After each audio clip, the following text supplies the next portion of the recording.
ನಮಸ್ಕಾರ. ಮನೆ ಗೌರವಾನ್ವಿತ ಬೆಂಗಳೂರು ನಗರ ಪೊಲೀಸ್ ಆಯುಕ್ತರು ಬಿ ದಯಾನಂದ್ ಸಾಹೇಬ್ರೆ, ಈ IPC 498A ಅನ್ನೋ ಸೆಕ್ಷನ್ ಎಷ್ಟು ಕ್ರೂರಿ ಅನ್ನೋಂಥದ್ದು ನಿಮಗೆ ಈಗಾಗಲೇ ಗೊತ್ತಿದೆ. ನಿಮಗೆ ಹೇಳ್ಕೊಡೋಷ್ಟು ದೊಡ್ಡವನು ಕೂಡ ನಾನಲ್ಲ. ಆದರೆ ಈ IPC 498A ಅನ್ನೋಂಥದ್ದು ಎಷ್ಟು ಕ್ರೂರವಾಗಿದೆಯೋ ಅದರಷ್ಟೇ ಕ್ರೂರವಾಗಿರೋಂಥವ್ರು ನಿಮ್ಮದೇ ಆರಕ್ಷಕರು, ಅದು ಬಸವನಗುಡಿ ಮಹಿಳಾ ಪೊಲೀಸ್ ಠಾಣೆ ಆರಕ್ಷಕರು ಅಂತ ಹೇಳಿ ಸುಮಾರು 2 ವರ್ಷದಿಂದ ನಾನು ದೂರು ಕೊಟ್ಕೊಂಡೇ ಬಂದಿದ್ದೀನಿ. ಆ ಬಸವನಗುಡಿ ಮಹಿಳಾ ಪೊಲೀಸ್ ಠಾಣೆಯಲ್ಲಿ ಕರಾಳವಾದ ದಂಧೆ ನಡೀತಾ ಇದೆ IPC 498 ಸೆಕ್ಷನ್ನ ಇಟ್ಕೊಂಡು. ಈಗಾಗಲೇ ನಿಮ್ಮ ಗಮನಕ್ಕೂ, ಈ ಹಿಂದೆ ಇದ್ದಂತಹ ಅಧಿಕಾರಿಗಳ ಗಮನಕ್ಕೂ, ಹೆಚ್ಚುವರಿ ಪೊಲೀಸ್ ಆಯುಕ್ತರಿಗೂ ಹಾಗೂ ದಕ್ಷಿಣ ವಿಭಾಗದ DCP ಅವ್ರಿಗೂ, ಇವರೆಲ್ಲ ಬಸವನಗುಡಿ ಮಹಿಳಾ ಪೊಲೀಸ್ ಠಾಣೆಗೆ ಸಂಬಂಧಪಟ್ಟ ಹಿರಿಯ ಅಧಿಕಾರಿಗಳಿಗೂ ತಿಳಿಸಿದ್ದೀನಿ ನಾನು. ಆದರೆ CC 4556 ಅನ್ನೋ ದೋಷಾರೋಪ ಪಟ್ಟಿ ನ್ಯಾಯಾಲಯದಲ್ಲಿರೋದ್ರಿಂದ ಕೋರ್ಟ್ಗೆ ಹೋಗು ನಾವೇನು ಮಾಡೋಕ್ಕಾಗಲ್ಲ ಅನ್ನೋ ಪ್ರತ್ಯುತ್ತರ ಆ ಬಸವನಗುಡಿ ಮಹಿಳಾ ಪೊಲೀಸ್ ಠಾಣೆಗೆ ಸಂಬಂಧಪಟ್ಟ ಹಿರಿಯ ಅಧಿಕಾರಿಗಳಿಂದ ಬರ್ತಾ ಇದೆ. ಆಯಿತು, ಒಪ್ಕೊಳ್ಳೋಣ, ಕೋರ್ಟಿಗೆ ಹೋಗೋಣ. ಆದರೆ ಮಹಾಸ್ವಾಮಿ, ನಾನು ಆ ವಿಷಯ ಹೇಳಕ್ಕೆ ಬಂದಿಲ್ಲ ಇವತ್ತು. ಒಬ್ಬ ಮನುಷ್ಯ ಅನ್ನೋದಕ್ಕಿಂತನೂ ತಾವುಗಳು ಬೆಂಗಳೂರು ನಗರ ಪೊಲೀಸ್ ಆಯುಕ್ತರು, ಬೆಂಗಳೂರು ನಗರಕ್ಕೆ ಸಂಬಂಧಪಟ್ಟಂತಹ ಜನಗಳೇನಿರ್ತಾರೆ, ಪ್ರತಿಯೊಂದು ಜೀವಿಯಾಗಲಿ, ಪ್ರತಿಯೊಂದು ನಾಯಿ ನರಿಗಳಾಗಲಿ, ಮನುಷ್ಯರಾಗಲಿ, ಅವರುಗಳ ಜವಾಬ್ದಾರಿ ನಿಮ್ದಲ್ವ?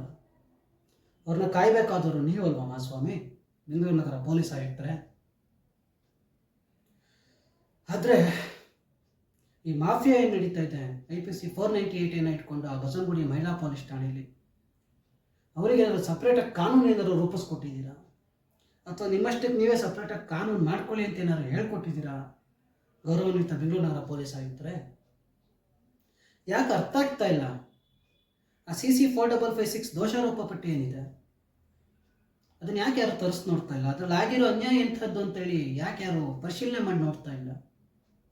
ಬಿಟ್ಬಿಡಿ ಸ್ವಾಮಿ, ನಮ್ಮ ಆರಕ್ಷಕರು ಅಥವಾ ನಮ್ಮ ಕಿರಿಯ ಅಧಿಕಾರಿಗಳು ನಮ್ಮವರೇ, ಅವರ ಗೌರವ ಘನತೆಗೆ ಧಕ್ಕೆ ಬರುತ್ತೆ ಅನ್ನೋಂಥದ್ದನ್ನ ಬಿಟ್ಬಿಡಿ. ನಿಮ್ಮ ಯಾರೋ 4 ಜನ ಆರಕ್ಷಕರನ್ನ ಉಳಿಸ್ಕೊಳ್ಳೋಕೆ ಹೋಗಿ ಎಷ್ಟೋ ಜನ ಅಮಾಯಕರು ಬಲಿಯಾಗ್ತಾ ಇದ್ದಾರೆ. ಯಾವುದೋ 100 ಫೈಲ್ಗಳನ್ನ ತರಿಸಿ ನೋಡಿ ಅಂತ ನಾನು ಹೇಳ್ತಾ ಇಲ್ವಲ್ಲ, ಸ್ವತಃ ನನ್ನದೇ ಫೈಲ್ನ ತರಿಸಿ ನೋಡಿ ಅಂತ ನಾನು ಹೇಳ್ತಾ ಇದ್ದೀನಲ್ಲ ಸ್ವಾಮಿ. ಈಗಾಗಲೇ ಅಲ್ಲಿ ಏನು ನಡೀತು ಅನ್ನೋದಕ್ಕೆ ಕಾಲ್ ರೆಕಾರ್ಡ್ಸ್ ಏನಿದೆ ಅಥವಾ ನನ್ನ ಸಾಕ್ಷ್ಯಾಧಾರ ಏನಿದೆ ಅದನ್ನೆಲ್ಲ ಸಂಪೂರ್ಣವಾಗಿ ನಿಮ್ಮ ಸನ್ನಿಧಾನಕ್ಕೆ ತಲುಪಿಸಿದ್ದೀನಲ್ಲ. ಅದು ನಿಮ್ಮ ಹೊಣೆ ಅಲ್ವಾ? ನಿಮ್ಮ ಜವಾಬ್ದಾರಿ ಅಲ್ವಾ? ಆಯಿತು, ಬೇಡ, ತಾವುಗಳು ಹಿರಿಯ ಅಧಿಕಾರಿಗಳು, ಬೆಂಗಳೂರಿಗೆ ಸಂಬಂಧಪಟ್ಟಂಥವ್ರು, ಅವ್ರಿಗೆ ನಿಮ್ಮ ಕಿರಿಯ ಅಧಿಕಾರಿಗಳಿಗೆ ವಹಿಸಿ ಇದೇನಾಗಿದೆ ಅಥವಾ ಇದರಲ್ಲಿ ಏನು ನಡೆದಿದೆ ಅನ್ನೋದಾದ್ರೂ ತಿಳ್ಕೊಂಡು ಕೇಳಬೇಕು ಅಂತ ನಿಮ್ಮ ಮನಸ್ಥಿತಿ ಬರಲಿಲ್ವಾ? ಯಾಕೆ ಸ್ವಾಮಿ, ನಾವು ನಿಮ್ಮನ್ನು ನಂಬಿಲ್ವಾ? ಅಥವಾ ಬೆಂಗಳೂರು ನಗರ ಪೊಲೀಸ್ ಆಯುಕ್ತರು ನೀವು ಇದ್ದೀರಾ ಅಂತೇಳಿ ನಂಬಿರೋದೇ ನಮ್ಮ ತಪ್ಪ? ನಿಮ್ಮ ಗಮನಕ್ಕೆ ತರದಲ್ಲಿ ಯಾರು ಗಮನಕ್ಕೆ ತರೋಣ ಸ್ವಾಮಿ? ಕಮಿಷನರ್ ಸಾಹೇಬ್ರೆ, ಹಿಂದೆ ನಿಮ್ಮ ಹತ್ರಕ್ಕೆ ನಾನು ಒಂದ್ಸತಿ ಬಂದಿದ್ದೆ, ನೆನಪಿರ್ಬೋದು ನಿಮಗೆ. ಒಂದ್ಸತಿ ಅಲ್ಲ, 2-3 ಸತಿ ಭೇಟಿಯಾಗಿದ್ದೀನಿ ನಿಮ್ಮನ್ನು. ನಾನು ನೋಡೋಕ್ಕಾಗುತ್ತಾ? ಅಡಿಷನಲ್ CP ಇದ್ದಾರೆ, ಹೋಗು ಅಂತೇಳಿ ಹೇಳಿ ಕಳಿಸಿದ್ದೆ, ನೆನಪಿದೆಯಾ? ಏನು ಮಾಡಿದ್ರಿ?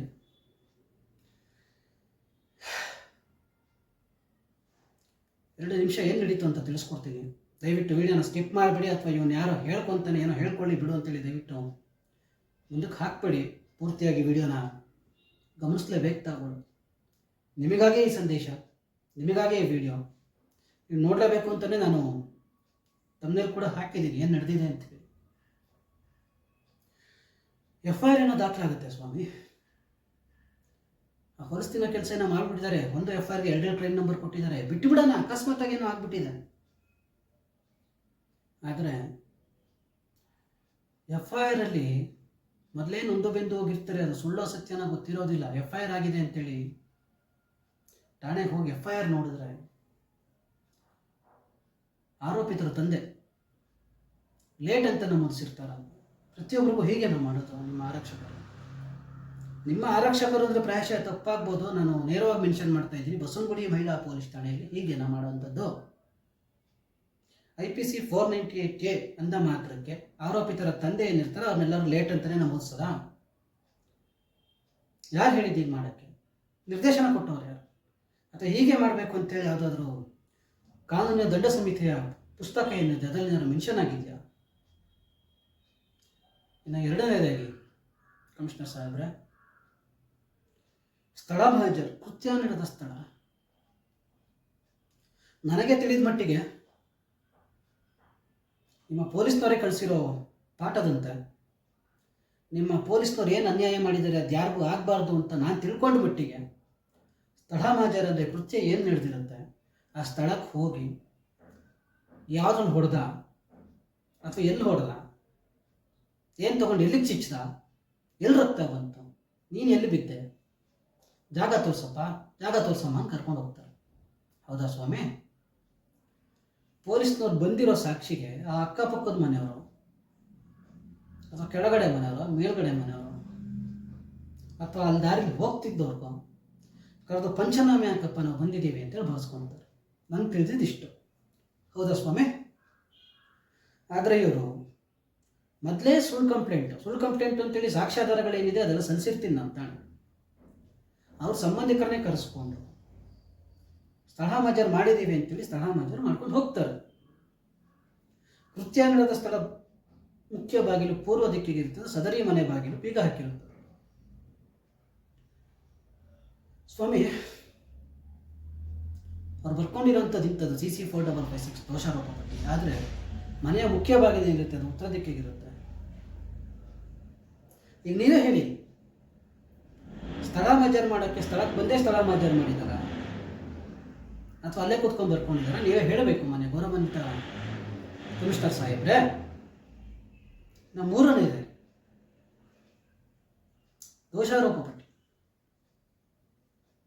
ದೋಷಾರೋಪ ಪಟ್ಟಿಗೂ ಮುನ್ನ ಈ ಹಿಂದೆ ಹೇಳಿದಂಗೆ ಸಾಕ್ಷ್ಯಾಧಾರಗಳು ಏನಿದೆ ಅವ್ರು ಏನು ಉಲ್ಲೇಖಿಸ್ತಾರೆ ದೂರಲ್ಲಿ ಸಂಪೂರ್ಣವಾಗಿ ಠಾಣೆ ಸಲ್ಲಿಸಿರ್ತೀವಿ. ದೋಷಾರೋಪ ಪಟ್ಟಿಗೆ ಯಾವುದೇ ವಿಚಾರಣೆ ಇಲ್ಲ, ತನಿಖೆ ಇಲ್ಲ. ಅಥವಾ ನೀನು ಹೊಡೆದೇನಪ್ಪ 498ಗೆ ಸಂಬಂಧಪಟ್ಟಂತೆ ಅಥವಾ ವರದಕ್ಷಿಣೆ ಕೇಳಿದೆನಪ್ಪ ಅಥವಾ ಕೇಳಿಲ್ಲ ಅನ್ನೋಕ್ಕೆ ನಿನ್ನ ಹತ್ರ ಸಾಕ್ಷ್ಯಾಧಾರ ಏನಿದೆ ಕೊಡು, ಅಥವಾ ಸುಳ್ಳು ದೂರು ಅನ್ನೋಕ್ಕೆ ನಿನ್ನ ಹತ್ರ ಸಾಬೀತು ಮಾಡೋಕೆ ಏನಿದೆ ಅದನ್ನು ಕೊಡು ಅಂತ ಖರ್ಚು ಕೇಳುವಂಥದ್ದು ಈ ಬಸವನಗುಡಿ ಮಹಿಳಾ ಪೊಲೀಸ್ ಠಾಣೆಯಲ್ಲಿ ಇಲ್ಲವಾ? ಇಲ್ಲ ಅಂದರೆ ಆ ಥರ ಮಾಡಬೇಕು ಅಂತ ಹೇಳ್ಕೊಟ್ಟಾರೆ ಯಾರು ಸ್ವಾಮಿ? ನಿಮ್ಮ ಆಡಳಿತ ಅವಧಿಯಲ್ಲಿ ನೀವೇನಾದರೂ ಹೇಳಿದ್ರ? ಪಾಪ ನೀವು ಹೇಳಿರ್ಲಿಕ್ಕಿಲ್ಲ, ಯಾಕಂದರೆ ಅನ್ಯಾಯ ಆಗ್ತಿದೆ ಅಂತ ದೂರ ತಗೊಬಂದು ಕೊಟ್ಟಾಗಲೇ ಪಾಪ ನೀವು ನೋಡೋಕೆ ನಿಮ್ಗೆ ಟೈಮ್ ಇರಲ್ಲ, ಅಷ್ಟು ಬ್ಯುಸಿ ಇರ್ತೀರ. ನೀವಂತೂ ಹೇಳಿರ್ತಿಲ್ಲ ಬಿಡಿ. ಅದೇ ದಯವಿಟ್ಟು ಅವ್ರನ್ನ ಕರ್ಸಿ ಕೇಳಬೇಕು ಯಾರು ಹೇಳಿದವ್ರು ಈಗ ಮಾಡೋಕ್ಕೆ ಅಂತ. ಮರು ಹೇಳಿಕೆ ತಗೊತಾರೆ CC 4556ಗೆ ಸಂಬಂಧಪಟ್ಟಂತೆ. ದೂರಿನಲ್ಲಿ ಏನು ಉಲ್ಲೇಖ ಮಾಡಿರ್ತಾರೆ ಅದು ತದ್ವಿರುದ್ಧವಾಗಿ ಹೇಳಿಕೆ ಕೊಟ್ಟಿರ್ತಾರೆ. ಉದಾಹರಣೆಗೆ, ದೂರಿನಲ್ಲಿ ಮದುವೆಯ ಸಂಪೂರ್ಣ ಖರ್ಚು ತಾಯಿ ತಮ್ಮ ವಹಿಸ್ಕೊಂಡಿರ್ತಾರೆ ಅಂತ ಬರೆದಿರ್ತಾರೆ. ಆದರೆ ಮರು ಹೇಳಿಕೆಯಲ್ಲಿ ಮದುವೆಯ ಸಂಪೂರ್ಣ ಖರ್ಚು ಅವನಿಗೆ ಕೊಟ್ಟಿದ್ದೆ ಅಂತೇಳಿ ಹೇಳ್ತಾರೆ. ಆದರೆ ದೂರಿನಲ್ಲಿ ಯಾಕಪ್ಪ ಹಿಂಗೆ ಹೇಳಿದ್ಯಾ, ಮರು ಹೇಳಿಕೆಯಲ್ಲಿ ಹಿಂಗೆ ಹೇಳ್ತಾ ಇದ್ದೀರಾ, ಇದು ಸುಳ್ಳು ಅಂತೇಳಿ ಇವ್ರಿಗೆ ಯಾರಿಗೂ ಪ್ರಶ್ನೆ ಮಾಡೋಕ್ಕೆ ಹಕ್ಕಿಲ್ವ ನಮ್ಮ ಆರಕ್ಷಕರಿಗೆ? ಅಥವಾ ಈ ರೀತಿ ಪ್ರಶ್ನೆ ಮಾಡಬಾರ್ದು ಅಂತ ಏನಾದರೂ ಕೋರ್ಟಿಂದ ಆದೇಶ ಬಂದಿದೆಯಾ ಅಥವಾ ನೀವೇನಾದರೂ ಆದೇಶ ಕೊಟ್ಟಿದ್ದೀರಾ ಸ್ವಾಮಿ? ಇದು ನಿಮ್ಮ ಹೊಣೆ ಅಲ್ವಾ? ನಿಮ್ಮನ್ನೇ ಪ್ರಶ್ನೆ ಮಾಡಬೇಕಲ್ವಾ ಸ್ವಾಮಿ? ದಯವಿಟ್ಟು ಉತ್ತರ ಕೊಡಿ. ಹಾಗಾದರೆ ಈ ಬಿ ರಿಪೋರ್ಟ್ ಅನ್ನೋ ಆಪ್ಷನ್ ಏನಿರುತ್ತೆ, ಯಾಕಿರುತ್ತದು? ಇದು ಸುಳ್ಳು ಅಂದಾಗ ಬಿ ರಿಪೋರ್ಟ್ ಹಾಕಲ್ವ ಇರೋದು? ಅಥವಾ ಸ್ಟೇಷನಲ್ಲಿ ಇಲ್ಲಿವರೆಗೂ ಸಂಬಂಧಪಟ್ಟಂತೆ ದಾಖಲಾದ FIR ಆಗಿದ್ದಾವೆ, ಯಾವ ಬಿ ರಿಪೋರ್ಟ್ ಆಗಿಲ್ವ ಅಥವಾ ಫಾಲ್ಸ್ FIR ಆಗಿಲ್ವ? ಹೇಳಿ ಸ್ವಾಮಿ. ನಮ್ಮ ಮುಂದಿನ ವಿಚಾರ, ದಾಖಲಾತಿಗಳನ್ನ ಪಡ್ಕೊತಾರೆ 498ಗೆ ಸಂಬಂಧಪಟ್ಟಂತೆ. ಆ ದೂರಿನಲ್ಲಿ ಏನು ಉಲ್ಲೇಖಿಸಿರ್ತಾರೆ ಅದಕ್ಕೆ ಸಂಬಂಧಪಟ್ಟಂತೆ ದಾಖಲಾತಿನ ಪಡ್ಕೊತಾರೆ. ವರದಕ್ಷಿಣೆ ಕಿರುಕುಳ ಅಲ್ವಾ ಸ್ವಾಮಿ? ನಮ್ಮ ಹಣೆ ಬರಕ್ಕೆ ಮದುವೆ ಆಗ್ಬಿಟ್ಟಿರ್ತೀವಿ, ನಮ್ಮ ಹಣ ನಾವೇ ತೊಡ್ಕೊಂಡಿರ್ತೀವಿ. ನಿಮ್ಮ ಭಾಷೆಯಲ್ಲಿ ಹೇಳಬೇಕು ಅಂದರೆ ಮದುವೆ ಇನ್ವಿಟೇಷನ್ನ ಪಡ್ಕೊತಾರೆ. ಅದೇನು ಇನ್ವಿಟೇಷನ್ ಅಂತಲೇ ಗೊತ್ತಿಲ್ಲ, ಅದೇ ಮದುವೆ ಇನ್ವಿಟೇಷನ್ ತಿಥಿ ಕಾರ್ಡ್ ಅನ್ನೋಂಥದ್ದೇ ಗೊತ್ತಿಲ್ಲ.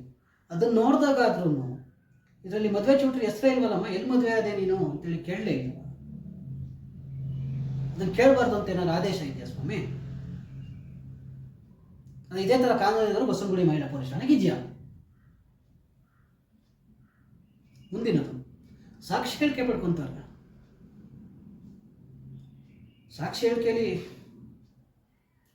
ಪಾಪ ಸಾಕ್ಷಿದಾರ ಸ್ವತಃ ಅವ್ರ ತಾಯಿ ಹಾಗೂ ತಮ್ಮನೇ ಆಗಿರ್ತಾರೆ. ಅವರಿಗೆ ನಾವು ಯಾರಿಗೆ ಸಾಕ್ಷಿ ಹೇಳ್ತಾ ಇದ್ದೀವಿ ಅನ್ನೋಂಥದ್ದೇ ಗೊತ್ತಿರೋದಿಲ್ಲ, ಅಥವಾ ಅವ್ರು ಏನು ಹೇಳ್ತಾ ಇದ್ದಾರೆ ಅನ್ನೋಂಥದ್ದೇ ಗೊತ್ತಿರೋದಿಲ್ಲ. ಅಂಥ ಸಾಕ್ಷಿಗಳನ್ನ ಪಡ್ಕೊತಾರೆ, ಹೇಳಿಕೆ ಕೂಡ ಮಾಡ್ಕೊತಾರೆ. ಆ ಸಾಕ್ಷಿಗಳು ಕೂಡ ತದ್ವಿರುದ್ಧವಾಗಿ ಹೇಳ್ತಾ ಇದ್ದಾವೆ, ಇದರಲ್ಲಿ ಸತ್ಯಾಂಶ ಇಲ್ಲ ಅನ್ನೋಂಥದ್ದನ್ನ ಪರಿಶೀಲಿಸಿ ನೋಡಲಿಲ್ಲ ನಮ್ಮ ತನಿಖಾಧಿಕಾರಿಗಳಾಗಲಿ ಅಥವಾ ವಿಚಾರಣಾಧಿಕಾರಿಗಳಾಗಲಿ. ಇದು ಯಾರು ಹೊಣೆ ಸ್ವಾಮಿ?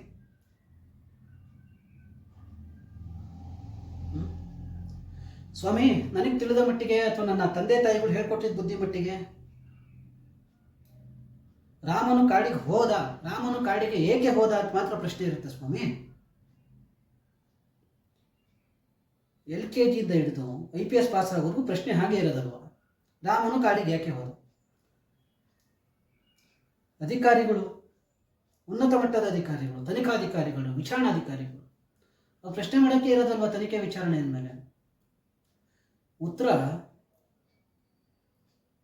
ತಂದೆ ತಾಯಿ ಮಾತು ಕೇಳಿಕೊಂಡು ವನವಾಸಕ್ಕೆ ಹೋದ ಅಂದರೆ ಸರಿ ಉತ್ತರ ಸ್ವಾಮಿ. ಅವನು ಜಾಲಿ ರೈಡ್ ಹೋದ ಅಥವಾ ಇಟ್ಕೊಂಡವ್ರ ಜೊತೆಗೆ ಹೋದ ಅಂತೇಳಿ ಅವ್ರು ಹೇಳಿದ್ರೆ ಅದನ್ನು ಪಾಸ್ ಮಾರ್ಕ್ ಕೊಡ್ತೀರಾ ನೀವು? ಇವ್ರಾಗ ಮಾಡಿದಾರಲ್ಲ, ಯಾರಿಗೆ ಯಾರು ಮದುವೆ ಮಾಡಿಕೊಟ್ಟಿದ್ರು, ಯಾರಿಗೆ ಯಾರು ವರದಕ್ಷಿಣೆ ಕಿರುಕುಳ ಕೊಟ್ಟರು ಅನ್ನೋಂಥದ್ದೇ ಅದ್ರಲ್ಲಿ ಸರಿಯಾಗಿ ನಮೂದಾಗಿಲ್ಲ. ಅದನ್ನು ಹೇಗೆ ಸ್ವಾಮಿ ಸಾಕ್ಷಿ ಮಾಡ್ಕೊಂಡ್ರು ಅವರು?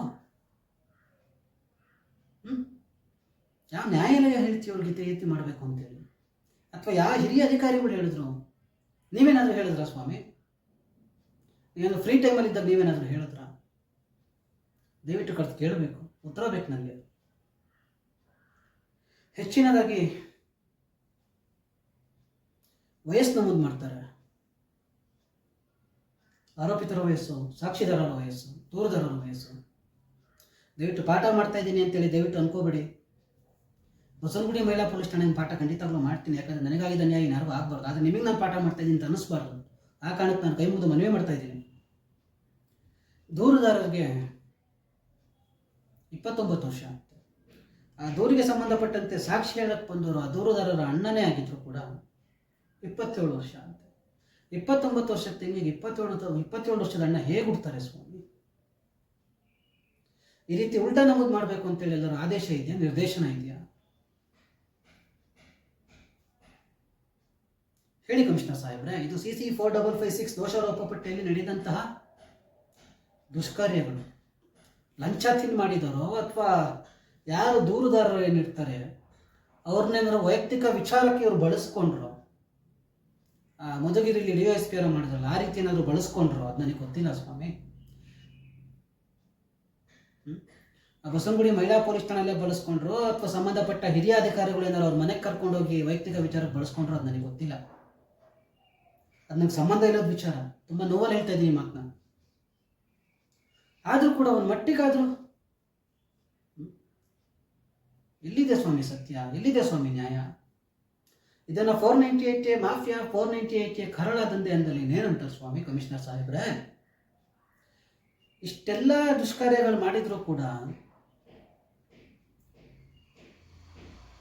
ನಾವು ಸರಿಯಾಗಿ ಮಾಡಿದ್ದೀವಿ ಅಂತೇಳಿ ಪ್ರತ್ಯುತ್ತರ ಕೊಡ್ತಾರಲ್ಲ, ಇದೆಲ್ಲ ನೋಡಿದ್ರೆ ಏನು ಹೇಳಬೇಕು ನಾನು?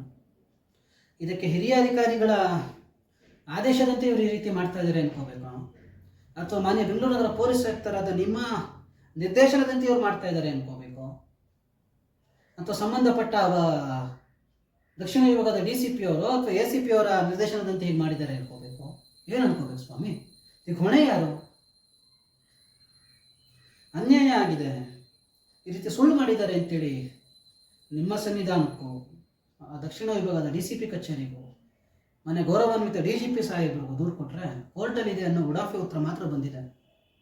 ಹೌದು, ಕೋರ್ಟಲ್ಲಿದೆ ಸ್ವಾಮಿ, ಒಪ್ಕೊಂತೀನಿ. ಆದರೆ ಇವ್ರು ಮಾಡಿದ ದುಷ್ಕಾರ್ಯಗಳು ಯಾರಿಗೆ ಹೇಳೋಣ?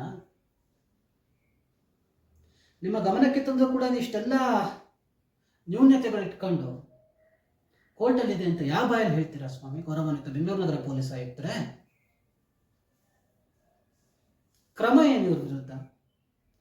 ಅಥವಾ ನೀವು ಇವ್ರ ವಿರುದ್ಧ ಕ್ರಮ ತಗೊಳ್ಳೋಕ್ಕಾಗ್ದಲೇ ಇರೋಷ್ಟು ಬಲಶಾಲಿಗಳ ಬಸವನಗುಡಿ ಮಹಿಳಾ ಪೊಲೀಸ್ ಠಾಣೆಯ ನಿಮ್ಮ ಕಿರಿಯ ಅಧಿಕಾರಿಗಳು? ಉತ್ತರ ಕೊಡಿ ಸ್ವಾಮಿ. ಈಗಾಗಲೇ ಇವ್ರು ಮಾಡಿರೋ ದುಷ್ಕಾರ್ಯಕ್ಕೆ ಕಣ್ಣು ಕಿಡ್ನಿ ಎಲ್ಲ ಮಾರ್ತೀನಿ ಸ್ವಾಮಿ, ನಿಮ್ಮ ಆರಕ್ಷಕರಿಂದಲೇ ಮಾರಿಸ್ಕೊಡಿ ಅಂತೇಳಿ ನಿಮ್ಮ ಸನ್ನಿಧಾನಕ್ಕೆ ಈಗಾಗಲೇ ದೂರು ಬಂದಿದೆ. ಏನು ಮಾಡ್ತೀರಾ ಸ್ವಾಮಿ? ಅಥವಾ ಈ ಬಸವನಗುಡಿ ಮಹಿಳಾ ಪೊಲೀಸ್ ಠಾಣೆಯ ಕಣ್ಣಿಗಾಗಲಿ, ಅಥವಾ ಬೆಂಗಳೂರು ನಗರ ಪೊಲೀಸ್ ಆಯುಕ್ತರಾದ ನಿಮ್ಮ ಕಣ್ಣಿಗಾಗಲಿ, ಗೃಹ ಮಂತ್ರಿಗಳ ಕಣ್ಣಿಗಾಗಲಿ, DGP ಅವರ ಕಣ್ಣಿಗಾಗಲಿ, ಆ ಬಸವನಗುಡಿ ಮಹಿಳಾ ಪೊಲೀಸ್ ಠಾಣೆಯಲ್ಲಿ FIR ಹಾಕಿಸ್ಕೊಳ್ಳೋರು ಏನಿದ್ದಾರೆ ಅವರೆಲ್ಲ ಮಣ್ಣಿನ ಗೊಂಬೆಗಳ, ಮೂರ್ತಿಗಳ, ಮಾಡಿಸ್ಕೊಳ್ತಾರೆ ಅನ್ನೋದು. ಅಥವಾ ಈ ಆರ್ಟಿಕಲ್ 21 ಏನಿದೆ ಅದು ಬಸವನಗುಡಿ ಮಹಿಳಾ ಪೊಲೀಸ್ ಠಾಣೆಗೆ ಹೋಗ್ತಾರಲ್ಲ ಗಂಡಸರು, ಅವ್ರಿಗೆ ಅನ್ವಯ ಆಗೋದಿಲ್ವಾ? ಅವ್ರಿಗೆ ವೈಯಕ್ತಿಕ ಜೀವನ ಇರಲ್ವಾ? ವೈಯಕ್ತಿಕ ಘನತೆ ಗೌರವ ಇರಲ್ವಾ? ಬೇನಾಮಿಗಳ ಸ್ವಾಮಿ ಅವರು, ಅಥವಾ ಯಾರೋ ವೇಷ ಹುಡ್ತವ್ರ? ಕಮಿಷನರ್ ಸಾಹೇಬ್ರೆ, ನಾನು ದಯವಿಟ್ಟು ಯಾವ್ದು ಚಿತ್ರ ತೋರಿಸ್ತಾ ಇಲ್ಲ ಇಲ್ಲಿ. ನಿಮ್ಮ ಕಿರಿಯ ಅಧಿಕಾರಿಗಳ ದುಷ್ಕಾರ್ಯಗಳನ್ನೇ ನಿಮಗೆ ತಿಳಿಸ್ಕೊಡ್ತಾ ಇದ್ದೀನಿ, ನಿಮ್ಮ ಗಮನದಲ್ಲಿ ಇರಲಿ.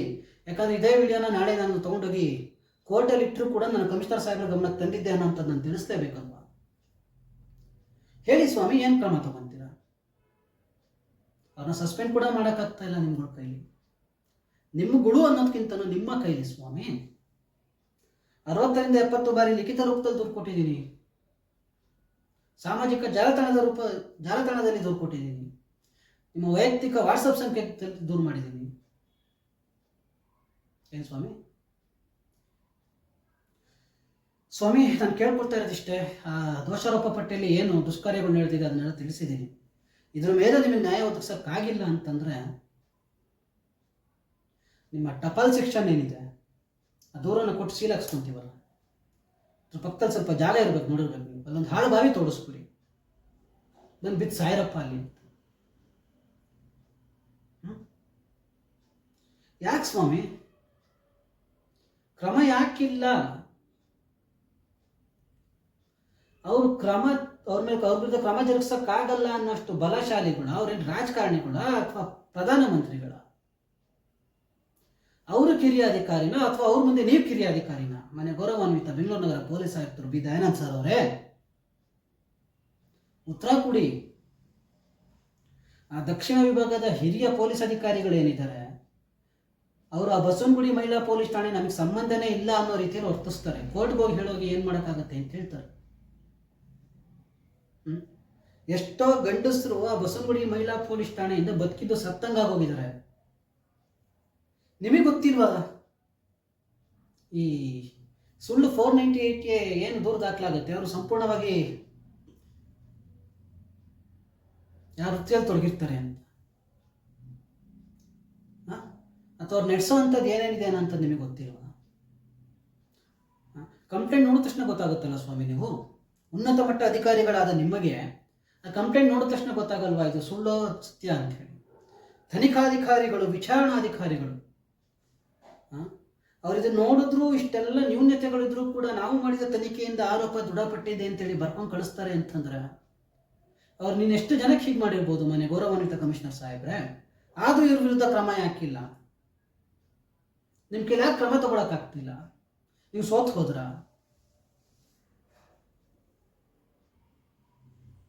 ಉತ್ತರ ಕೊಡಿ. ಯಾಕೆ ತಿಳಿಸ್ಬಿಡಿ ಸ್ವಾಮಿ. ಇಷ್ಟೆಲ್ಲ ನ್ಯೂನ್ಯತೆಗಳಿದ್ರು ಕೂಡ, ಇಷ್ಟೆಲ್ಲ ಕಂಪ್ಲೇಂಟು ನಿಮ್ಮ ಗಮನಕ್ಕೆ ತಂದರೂ ಕೂಡ ಅವರು ತಪ್ಪು ಮಾಡಿದ್ದಾರೆ, ಅನ್ಯಾಯ ಮಾಡಿದ್ದಾರೆ ಅಂತೇಳಿ ನಿಮ್ಮ ಗಮನಕ್ಕೆ ಕಂಪ್ಲೇಂಟ್ ಕೊಟ್ಟರೆ ತಗೊಂಡೋಗಿ ಮತ್ತೆ ಆ ತನಿಖೆಗೆ ಆ ಬಸವನಗುಡಿ ಮಹಿಳಾ ಪೊಲೀಸ್ ಠಾಣೆಗೆ ಕಳಿಸ್ತೀರಾ ಅಂದರೆ ಸ್ವಾಮಿ ನಾನು ಯಾರನ್ನು ಬೈಬೇಕು? ನಿಮ್ಮನ್ನು ಬೈಯೋಷ್ಟು ತಾಕತ್ತು ನನಗಿಲ್ಲ ಸ್ವಾಮಿ. ಬಡ ಕುಟುಂಬದವನು ನಾನು, ನಿಮ್ಮನ್ನು ಎದುರಾಕೊಳ್ಳೋ ಶಕ್ತಿನೂ ನನಗಿಲ್ಲ. ನಾನು ಕೊಂಚ ಮಟ್ಟಿಗೆ ಎಲ್ಲ ಮೂಲೆಯಲ್ಲಿ ನಿಂತ್ಕೊಂಡು ಏನೋ ಪ್ರಶ್ನೆ ಮಾಡ್ತಾ ಇದ್ದೀನಿ. ನಿಮ್ಮ ಕಚೇರಿಗೆ ಬಂದರೆ ಪಾಪ ನೀವು ಮಾತಾಡೋದು ನಿಮ್ಗೆ ಟೈಮ್ ಇರೋದಿಲ್ಲ. ನಾನು ನೋಡೋಕ್ಕಾಗತ್ತೆ ಅಂತೇಳಿ ಸ್ವತಃ ನೀವೇ ಕೇಳ್ತೀರಾ. ಅನ್ಯಾಯ ಮಾಡಲಿ ಸ್ವಾಮಿ, ಯಾರು ಅನ್ಯಾಯ ಮಾಡಿರ್ತಾರೆ ಅವ್ರಿಗೆ ಅನ್ಯಾಯ ಮಾಡಲಿ. ಏನೋ ಗೊತ್ತಿಲ್ದವ್ರು ಆ ವಯೋವೃದ್ಧರಿರ್ತವೆ, ಮಕ್ಳಿರ್ತಾವೆ, ಅಂದಮೇಲೆ ಯಾಕೆ ಅನಾಥರನ್ನು ಮಾಡ್ತೀರಾ? ಇದು ನೀವು ಗಮನಿಸಬೇಕಾದ ವಿಷಯ ಅಲ್ವಾ? ಯಾಕೆ ಸುಮ್ಮನಿದ್ದೀರಾ? ಉತ್ತರ ಕೊಡಿ ಸ್ವಾಮಿ.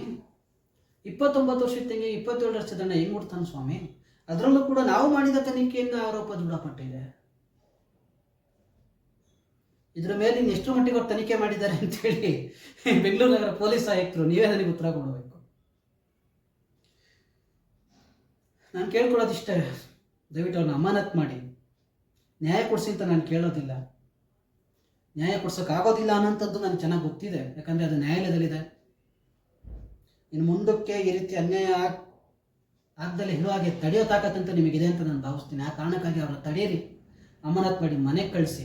ಅಥವಾ ಅವ್ರನ್ನ ಅಮಾನತ್ ಮಾಡೋಕ್ಕೆ ಇಂತಿಷ್ಟು ಸಾಕ್ಷ್ಯಾಧಾರ ಬೇಕು ಅಥವಾ ಎನ್ಕ್ವೈರಿ ಆಗಬೇಕು ಅನ್ನೋಂಥದ್ದು ಏನಾದ್ರು ಇದ್ದರೆ ನೀವು ಎಷ್ಟೊತ್ತಲ್ಲೇ ಕರೆ ಮಾಡಿದ್ರೆ ನಾನು ಎನ್ಕ್ವೈರಿಗೆ ಸಿದ್ಧ ಆಗಿದ್ದೀನಿ. ಇದ್ರ ಮೇಲೆ ನಾನೇನು ಹೇಳೋಕ್ಕಾಗಲ್ಲ, ಹೇಳೋಕ್ಕೂ ನನ್ನ ಹತ್ರ ಏನೂ ಉಳಿದಿಲ್ಲ. ಲಿಖಿತ ರೂಪದಲ್ಲಿ ಈಗಾಗಲೇ 60-70 ಬಾರಿ ನಿಮ್ಮ ಸನ್ನಿಧಾನಕ್ಕೆ ನಾನು ತಲುಪಿಸಿದ್ದೀನಿ. ದಯವಿಟ್ಟು ಅದನ್ನೆಲ್ಲ ತರಿಸಿ ನೋಡಿ. ಎಲ್ಲದಕ್ಕಿಂತ ಹೆಚ್ಚಾಗಿ ಆ CC 4556 ದೋಷಾರೋಪ ಪಟ್ಟಿ ಏನಿದೆ, ಇಲ್ಲರೂ ನಾನೇನು ಉಲ್ಲೇಖ ಮಾಡಿದೆ ಅದು ಸತ್ಯನ ಸುಳ್ಳ ಅಂತೇಳಿ ಪರಿಶೀಲನೆ ಮಾಡಿ ನೋಡಿ. ನಾನು ಹೇಳಿದ್ದಲ್ಲಿ ಅದರ ಒಂದು ಪದ ಸುಳ್ಳಾಗಿದ್ದರೆ ಮಾನ್ಯ ಗೌರವಂತೆ ಬೆಂಗಳೂರು ನಗರ ಪೊಲೀಸ್ ಆಯುಕ್ತರೆ, ಸ್ವತಃ ನಾನೇ ನನ್ನ ತಲೆನ ತೆಗೆದು ನಿಮ್ಮ ಪಾದಕ್ಕೆ ಇಡ್ತೀನಿ. ನನ್ನ ನಾಲಿಗೆಯಲ್ಲಿ ನಿಮ್ಮ ಶೂ ಒರೆಸ್ತೀನಿ. ಸವಾಲಾಗ್ತಿದ್ದೀನಿ ನಾನು. ನನ್ನ ನಾಲಿಗೆಯಲ್ಲಿ ನಿಮ್ಮ ಶೂ ಒರೆಸ್ತೀನಿ, ಮಾಡ್ಕೊಳ್ತೀನಿ. ಹೆಚ್ಚಿನದಾಗಿ ಮುಂದಕ್ಕೆ ಹೇಳೋದು ಬೇಡ ಅನ್ಸುತ್ತೆ. ಅದಾಗಲಿಲ್ಲ ಅಂದರೆ ನಮಸ್ಕಾರ.